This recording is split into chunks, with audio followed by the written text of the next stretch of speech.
If you want evidence that the Fox News Channel views itself as an arm of the Republican Party, listen to the man behind the curtain, former Republican Party media advisor Roger Ailes. In March of this year, Glenn Beck told the LA Times that before he was hired at Fox News, that network's president, Roger Ailes, told him how he saw Fox's coverage of the Obama administration. Quote, "I view this as the Alamo. If I just had somebody who was willing to sit on the other side of the camera until the last shot is fired, we'd be fine." In our #1 story, the Obama administration is officially fighting back by publicly calling out the Fox News Channel for what it is. In an interview with Time magazine last week, White House Communications Director Anita Dunn called Fox News, quote, "opinion journalism masquerading as news." Dunn's criticism centered not on the network's news-gathering capacity. She has no problem with White House reporter Major Garrett, for example. The problem the White House sees is pervasive in the channel's entire programming lineup, in its opinion shows and news, and the problem begins with story selection. From CNN's reliable sources yesterday. If we went back a year ago to the fall of 2008, to the campaign, that, it was a time this country was in 2 wars, that we'd had a financial collapse, probably more significant than any financial collapse since the Great Depression. If you were a Fox News viewer in the fall election, what you would have seen would have been that the biggest stories and biggest threats facing America were a guy named Bill Ayers and something called Acorn. I mean, the reality of it is that Fox News often operates almost as either the research arm or the communications arm of the Republican Party. When asked if the president would appear on Fox News Channel again, Dunn said the following. The answer is yes. Obviously, he'll go on Fox because he engages with ideological opponents, and he has done that before. He will do it again. I can't give you a date because, frankly, I can't give you dates for anybody else right now. But what I will say is that when he goes on Fox, he understands he's not going on, it really is a news network at this point. He's going on to debate the opposition. Joining us now is Eric Burns, president of Media Matters for America, a not-for-profit group that monitors conservative misinformation in the U.S. media. Eric, welcome. Thank you. Why has the White House finally come out and stated the obvious that the Fox News Channel is opinion journalism masquerading as news? Look, Anita Dunn has it exactly right with her description of Fox News, and I said as much on this program just 2 weeks ago.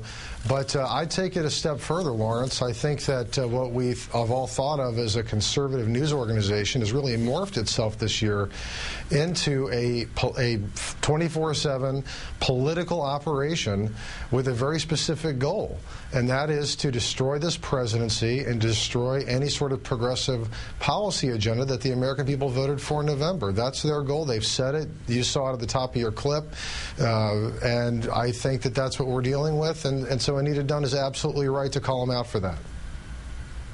But why, strategically for the White House, why would they choose now to raise attention to Fox's attacks on the White House?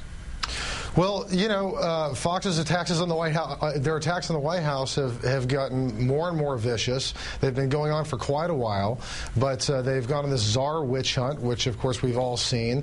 Most of it based on specious facts or no facts at all, especially in the recent case of Kevin Jennings, a Department of Education official that Sean Hannity repeatedly claimed condoned statutory rape.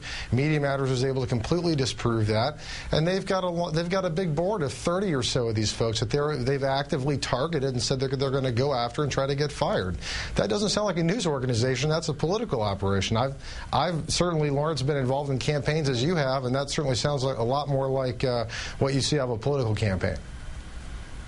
Now, is part of the White House method here to, in effect, quarantine the misinformation that Fox News puts out? Because sometimes Fox News will generate one of these phony controversies, and then other outlets will pick it up because they're covering the controversy. They're not covering the thing that started it, the falsehoods that Fox promoted to start it. Look, I think quarantining Fox News is something that's very important. We've worked to do that. The misinformation coming out of Fox News, it's very important. It's something we've worked to do very hard at Media Matters, and I think successfully in the past. But as I said, Fox News has really morphed and changed into a political organization. They're much more dangerous. They're much more powerful. So I'm not sure that that's enough to get the job done. Folks are going to have to really go at Fox News, and really Fox News is the story. You got to understand that we have, Mike Huckabee and others, Dick Morris, openly raising money for their political action committees on Fox News. We have Fox News folks, hosts like Glenn Beck, organizing political activists, rather partisan political activist protests in the 9/12 rallies, the Tea Party protests. Fox did 22 segments promoting those Tea Party protests, 37 paid teaser advertisements on that. They're deeply, deeply involved in the political activities of the conservative movement, and I would say that they are essentially directing them from all available evidence. I think there's very little evidence that Fox is going to respond in any kind of positive way to this White House criticism. Don't you agree with that? I don't think so. But I'll tell you what. From from the guy that created the Willie Horton ad, who's running Fox News, I don't know what anybody can really expect. We're just going to have to get tougher with them, and the news media is going to have to get tougher with them. Right. Eric Burns, president of Media Matters for America. Thanks for your time tonight. Thank you, Lawrence.